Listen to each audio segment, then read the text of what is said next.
Complicações de hoje vai discutir o financiamento de campanhas eleitorais. E para isso, nós convidamos o professor Bruno Speck, que é cientista político, professor da Universidade de São Paulo, e também Mônica Herman Cadiano, que é professora de Direito da USP e também do Mackenzie. Muito obrigada aos dois por participarem conosco aqui do programa Complicações. Lembrando que esse tema voltou à pauta recentemente, ou seja, ele não saiu de pauta, a gente pode dizer assim, nos últimos tempos, mas de qualquer maneira, houve aí uma recente decisão do Supremo Tribunal Federal que tornou inconstitucional a doação de empresas a campanhas e partidos políticos. Além disso, também tem a decisão da presidente Dilma Rousseff de vetar o ponto da reforma política que já havia sido aprovado na Câmara dos Deputados em relação especificamente o que permite o financiamento empresarial de campanhas eleitorais. Queria saber de vocês como é que vocês veem essa decisão, começando com o professor Bruno. Muito obrigado pelo convite. São tantas indecisões ou decisões não concluídas que é muito difícil fazer comentários nesse momento, né? Nós temos, digamos, uma grande decisão que o país não toma nos últimos 10, 15 anos, a discussão sobre o modelo de financiamento. Nós tínhamos desde 93, 95, um modelo de financiamento que, em grande parte, permite o financiamento das campanhas e das organizações partidárias também por recursos de empresas. Então, hoje em dia, os partidos políticos como organizações recebem em torno de 50% dos seus recursos das empresas. E as campanhas eleitorais recebem em torno de 75% dos seus recursos das empresas. E tem um debate, esse é mais o debate em geral, né? Um debate grande sobre a legitimidade e agora também sobre a legalidade dessas doações. E então o debate está, digamos, está público há algum tempo. O que mudou agora são novas decisões de várias instâncias em relação a esses grandes temas, né? Uma decisão, a maior decisão é essa do STF, de vedar o financiamento por empresas para campanhas eleitorais completamente. A reação do Congresso de reintroduzir, constitucionalizar essas doações através de uma emenda constitucional que não está aprovada ainda, ela foi aprovada na Câmara, mas está pendente de votação no Senado. E, numa outra dimensão, uma nova versão, uma nova redação da lei eleitoral, essa, então, é uma regra infraconstitucional, tornando também legal a doação por empresas e, por último, agora, o veto da presidente a essa redação da lei ordinária de tornar legais as doações de empresas. Então, a presidente vetou e esse veto está pendente ainda de aprovação. Quer dizer, o Congresso pode novamente derrubar esse veto. Então, são mais incógnitas do que novas decisões concluídas, na verdade. Ou seja, nos próximos dias a situação pode mudar totalmente, né? Dias não. Eu diria que até a próxima eleição teremos muitas decisões e muitas surpresas ainda. Como é que a senhora vê, professor, o quadro como ele está agora e quais são as possíveis modificações que a senhora enxerga? Tatiana, em primeiro lugar, eu gostaria muito de agradecer o convite. Dizer que é uma satisfação estar aqui com vocês da Univesp e ao lado do cientista político Bruno Speck. É uma honra conhecê-lo e estar aqui junto, até porque estamos tratando de um assunto dos mais polêmicos. Por isso, também eu gostaria de parabenizar vocês do programa por divulgar essa questão do financiamento da atividade político-partidária na democracia. E eu diria mais que nós poderíamos nos perguntar quanto custa a democracia? Porque a democracia é extremamente dispendiosa. E, portanto, eu falaria mais do que em financiamento político partidário, financiamento da atividade eleitoral, do momento eleitoral, do processo eleitoral, eu falaria em financiamento da democracia. Por outro lado, voltando ao que você perguntou, o financiamento é um assunto que é importante hoje, foi importante ontem e certamente será importante amanhã. O financiamento da democracia, o financiamento da atividade política, o financiamento do momento eleitoral, do processo eleitoral, é preciso que o corpo eleitoral, que nós, a cidadania, o cidadão, e eu, você, qualquer um, saiba exatamente quem está financiando o meu candidato. Isto é primordial para o exercício da cidadania. Saber quem está financiando a atividade política do meu candidato, do meu partido, é essencial, exatamente para a sinceridade do voto. E eu, cidadão, vou me manifestar como? Primeiro, pelo sufrágio, pelas urnas. A minha manifestação política vai ser depositando o voto, o meu voto, nas urnas. Ora, esta manifestação tem que ser extraída com clareza, fidelidade, asepsia. E para isto, eu tenho que saber quem está financiando quem, para poder realizar a escolha certa. O financiamento, só para poder terminar, o financiamento dessa atividade política, o financiamento da democracia, o financiamento da atividade eleitoral, do momento eleitoral, sempre foi um tema extremamente preocupante.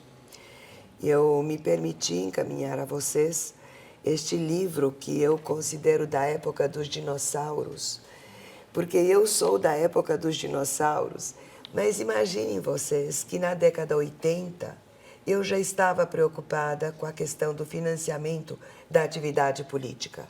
Finanças Partidárias é um livro que foi apresentado ao mundo como pesquisa em 80 e foi publicado, foi merecedor da publicação pelo Senado Federal.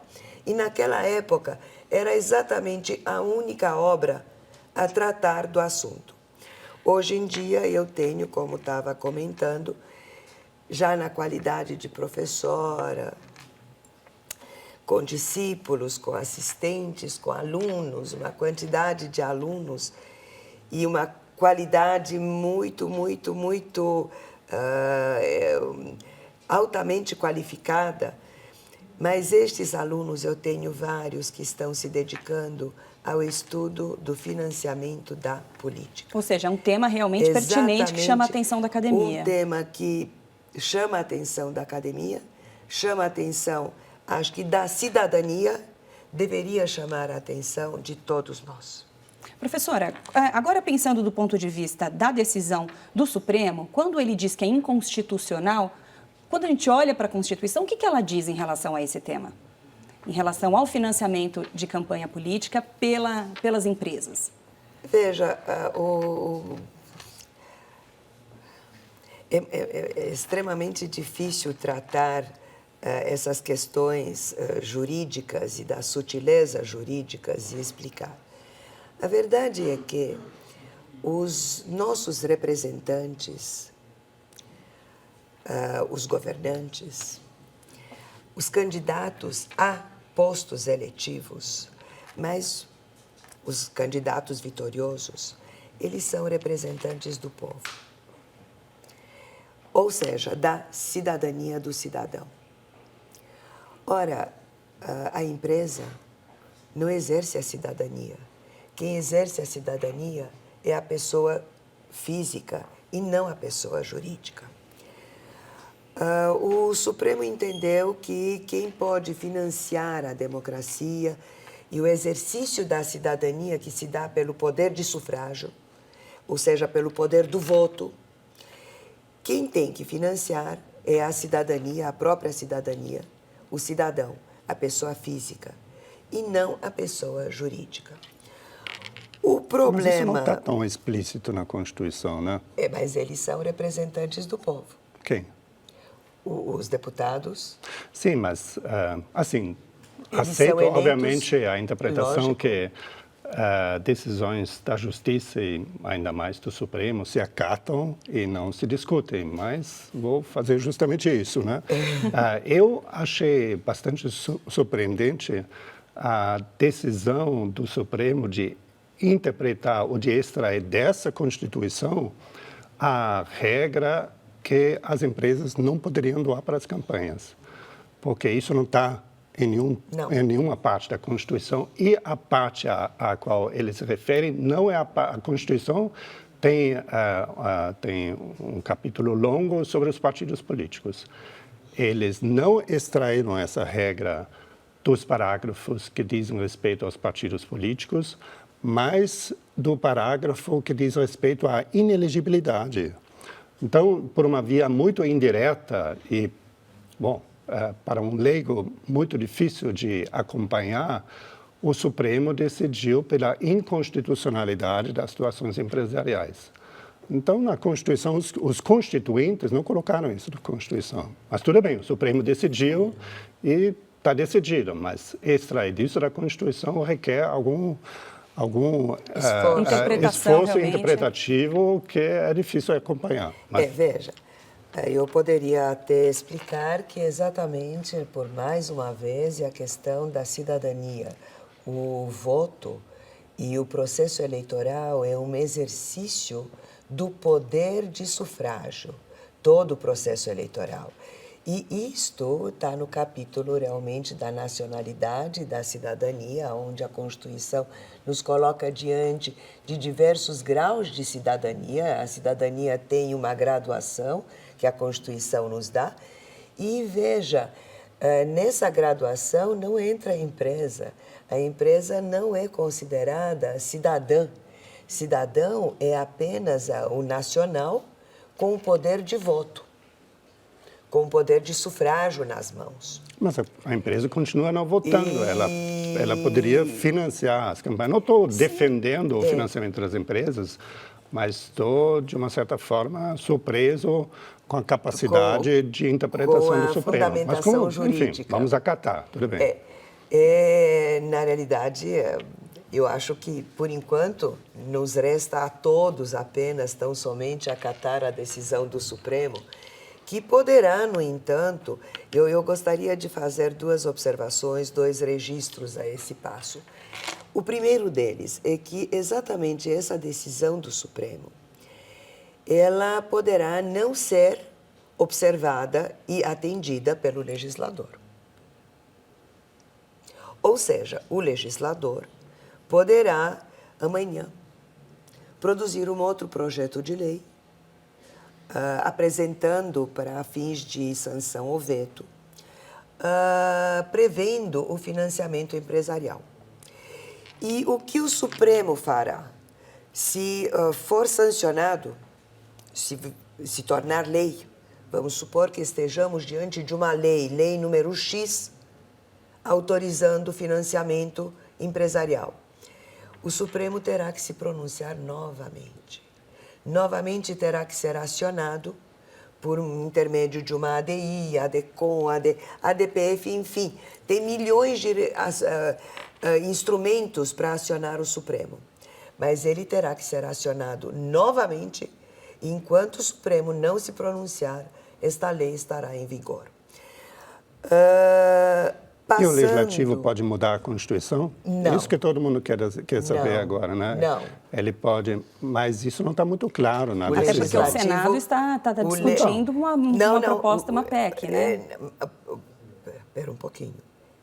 O Legislativo pode, sim, mudar a Constituição. Alterar a Constituição por intermédio de emendas constitucionais. Não, então, isso está em tramitação agora. Não é o Legislativo, como Legislativo, produtor de leis ordinárias. É o Legislativo na qualidade de poder constituinte e reformador. Ok. De revisão. Mas ele pode? Pode.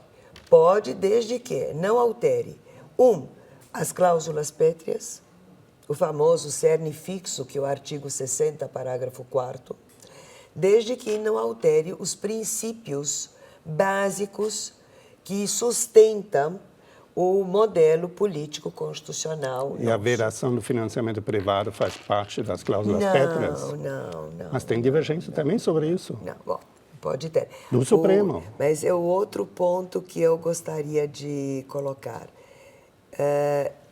Em princípio, eu pessoalmente, eu sou a favor do financiamento, da admissibilidade do financiamento misto,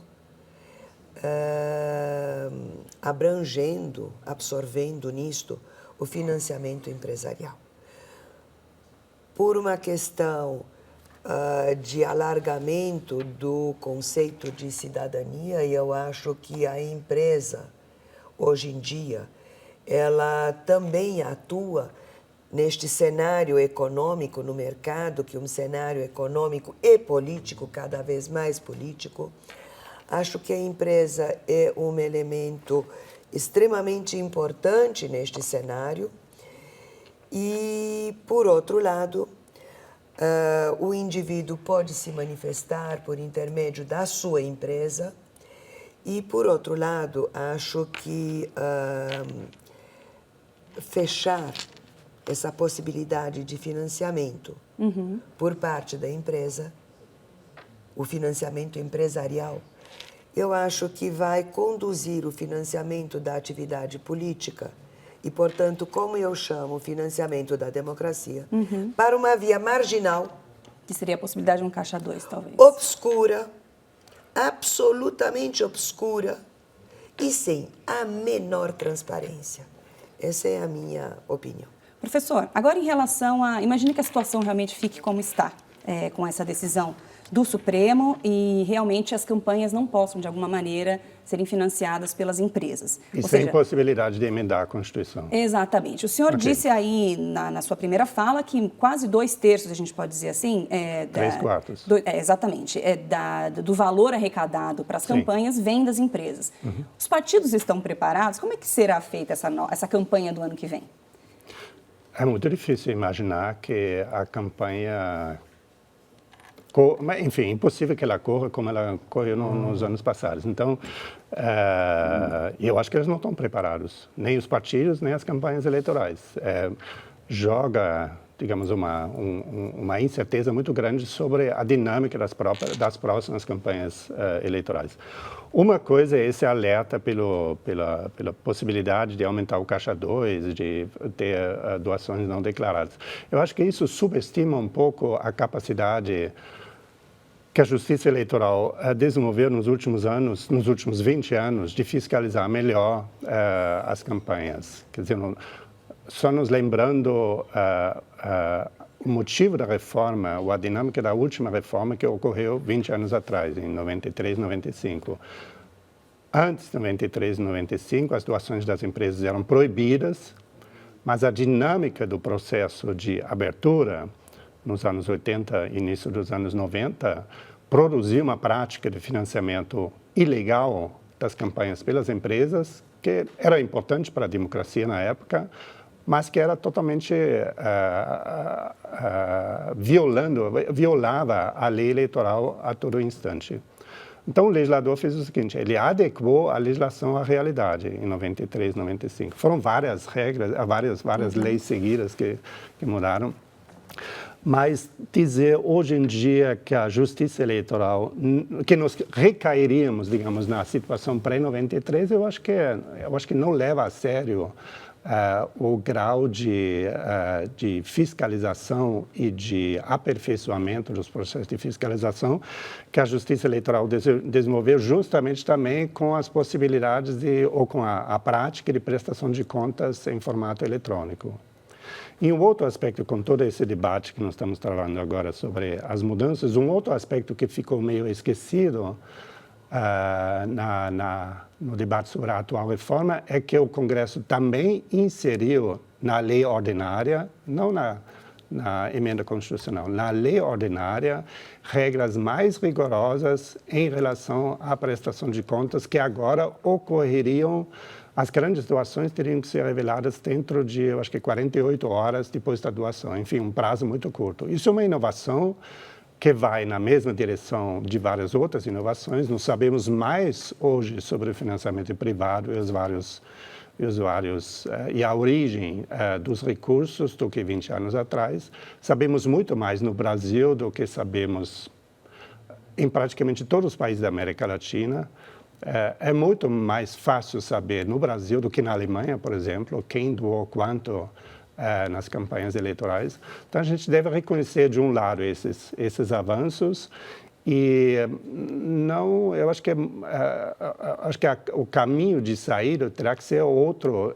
Eu acho que não vai ser tão fácil simplesmente continuar financiando as campanhas de forma ilegal a revelia da lei nas próximas eleições. Vai ter que ter outras soluções.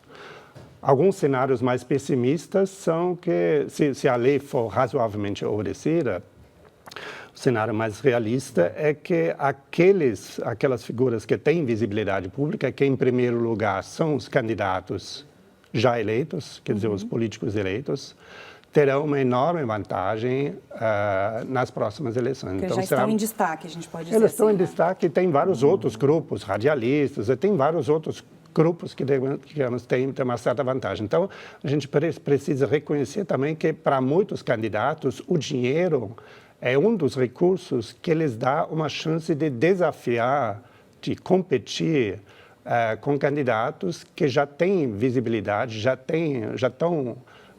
são conhecidos do público, e o candidato novato justamente gasta grande parte dos recursos para fazer saber ao eleitor que a candidatura dele existe, né? Então, é um pouco preocupante o cenário, mas eu acho que temos que pensar de uma forma mais abrangente os possíveis cenários e não só pensando na possibilidade que tudo continuará como está agora, apenas a revelia da lei, né?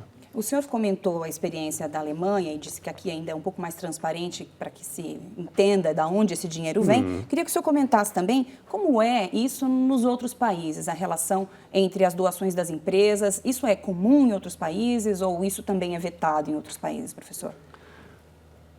Eu diria que todas as democracias nos últimos 50, 60 anos introduziram de alguma outra forma modalidades de financiamento público parcial, público, de campanhas ou de organizações partidárias. A Alemanha avançou muito nessa direção, mas a Alemanha também colocou tetos para o financiamento público. É algo que não acontece aqui em relação a teto. Atualmente, a gente diz. Não tem um teto constitucional. Tem uma base constitucional, não constitucional. Tem uma base na legislação que garante aos partidos recursos do fundo partidário, que agora, recentemente, passaram de 300 milhões por ano a 800 milhões por ano. Mas também temos que ter em mente que o Brasil é um país muito grande e esses 800 milhões representam ainda mais ou menos menos da metade ou até a metade dos recursos, depende um pouco do partido, mas em média a metade dos recursos dos partidos, das organizações partidárias. As campanhas eleitorais não recebem nenhum recurso público direto até agora, né? Agora, por outro lado, não tem isso é a base que é garantida pela lei eleitoral e partidária, mas não tem um teto. Em vários países tem tetos. Por exemplo, na Alemanha, o teto é que um partido não pode receber mais do que 50% dos seus recursos de fundos públicos. No Brasil, esse teto não existe, né? Então, a variedade da legislação é muito grande, mas nós podemos dizer que praticamente todos os países entraram, de alguma forma, no financiamento público parcial de partidos e campanhas, seguindo digamos, uma filosofia que foi, por uma cientista política, foi cunhado, chamada de olhar os partidos políticos como utilidade pública. Quer dizer, eles são vistos como prestando um serviço à democracia. Os partidos políticos preparam candidatos, participam no processo eleitoral e, em função do seu papel vital que eles têm como elo vinculando a sociedade ao Estado, eles precisariam de algum tipo de apoio público. Então, isso está pacífico hoje em dia na maioria dos países. Então, em relação a algum tipo de apoio público, não tem muita divergência. A questão é como apoiar e como distribuir, como alocar esse recurso de uma forma justa. E quando o recurso público é relativamente modesto, essa justiça da distribuição é menos importante. Mas na medida que o recurso público se torna mais importante ou até exclusivo, como sonham alguns, a distribuição do recurso se torna uma questão vital para a democracia, porque quem recebe quanto e por quê decidirá sobre quem terá chances de se eleger, por alguns critérios a serem estabelecidos e ponderados. E aí começa o nosso problema. Tá ótimo. Professora, agora para a gente já pensar em seguir para o encerramento, eu queria ouvir a senhora, do ponto de vista legal, como é que ficam esses partidos? O que eles podem fazer, não tendo mais a participação assim, de empresas nesse financiamento? Bom, em primeiro lugar, eu diria que o financiamento público do processo eleitoral, das atividades partidárias, foi uma inovação. Quem estreou com essa ideia foi a Alemanha. E a Alemanha, na realidade, inspirou todo o mundo no sentido de que o financiamento público seria o mais adequado, até porque, na visão germânica, o partido seria realmente essa entidade de utilidade pública a operar e a viabilizar a democracia, principalmente quando realizada, operacionalizada por meio eleitoral. Então, nós precisamos de eleições, precisamos, portanto, do partido.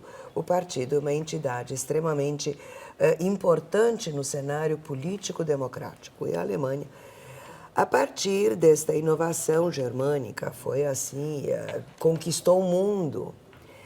E, na realidade, em todas as partes, pelo que eu vi, pelo que eu examinei, foi adotado mais ou menos o modelo germânico do financiamento público, mas, de qualquer forma, o financiamento público da atividade política eleitoral foi adotado. E, na realidade, é muito difícil trabalhar só com financiamento público. E algumas brechas, algumas outras modalidades de financiar essa atividade política, o momento eleitoral, o momento das eleições, foram inventadas. Assim, por exemplo, os americanos surgiram a partir da década 80, por aí. Final da década 80, os anos 90, foram marcados por isso pelos PACs. São Political Action Committees, ou seja, comitês de ação política. E os PACs, eles são montados e instalados por simpatizantes de fulano, simpatizante fulano ou candidato. E eles montam a arrecadação, o processo de arrecadação, despesas, a favor ou contra determinado candidato. Então, de alguma forma, o dinheiro, o financiamento da atividade eleitoral é público, é financiamento público, mas nós tivemos várias campanhas com financiamento auxiliado por via desse PAC, que é um dinheiro absolutamente legal, é o soft money na política. Então, veja como é difícil tratar com financiamento público. Os partidos, a meu ver, diante da edição dessa nova lei, eles, eu acho que não vai ter tempo material útil suficiente para os vetos, para que os vetos venham a ser rejeitados, encampando-se ou encampando a lei o processo de a possibilidade de financiamento da atividade. Isso não vai ter. Provavelmente o financiamento vai estar excluído das eleições municipais 2016. O financiamento privado e empresarial vai estar excluído. E eu vejo, em primeiro lugar, uma dificuldade muito grande. Em segundo lugar, concomitantemente, esta nova lei, publicada e editada agora, juntamente com o veto, o famoso veto do financiamento empresarial, Esta nova lei reduziu muito o tempo de campanha. Isso eu acho bom. Realmente, a redução do tempo de campanha vai tornar os custos mais modestos. Rapidamente, professora, que a gente já está em cima da hora. Então, mas vai tornar os custos muito mais modestos.